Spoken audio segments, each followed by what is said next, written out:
Sudden గా ఒక చిన్న ఏదైనా ఒక రోడ్ యాక్సిడెంట్ ఏదైనప్పుడు బ్లడ్ బాగా క్లాట్ అవుతా ఉంది, నీకు సంబంధించిన బ్లడ్ గ్రూప్ ఎక్కడా లేదు, ఒక హిందూగా నేనున్నా, ఒక క్రిస్టియన్ గా మీరున్నారు, అటువంటి సందర్భంలో నా రక్తం మీకు ఇవ్వాల్సి వస్తుంది.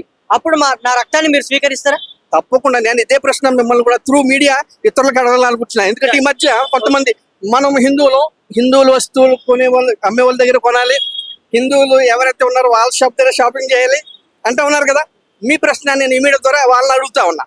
మీకు గనక యాక్సిడెంట్ అయితే క్రిస్టియన్ హాస్పిటల్కి వెళ్ళరా, క్రిస్టియన్ డాక్టర్ దగ్గరికి వెళ్ళరా, క్రిస్టియన్ మెడికల్ షాప్ దగ్గరికి వెళ్ళరా, క్రిస్టియన్ షాపుల దగ్గరికి వెళ్ళి మీరు షాపింగ్ చేయరా అని అడుగుతా ఉన్నా. ఏ రోగం వచ్చినా కూడా ఏ చర్చికి వెళ్ళారు, ఏ గుడికి వెళ్ళారు, ఏడికి వెళ్ళారు, హాస్పిటల్కి వెళ్తారు.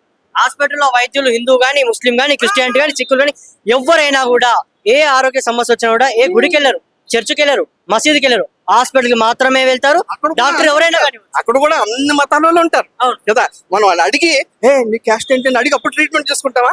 నీ క్యాస్ట్ ఏంటి చెప్పు అని అప్పుడు కొంటావా? తప్పది. ఒక విషయ ప్రచారాన్ని మనుషుల్లో పెట్టారు భయ్యా.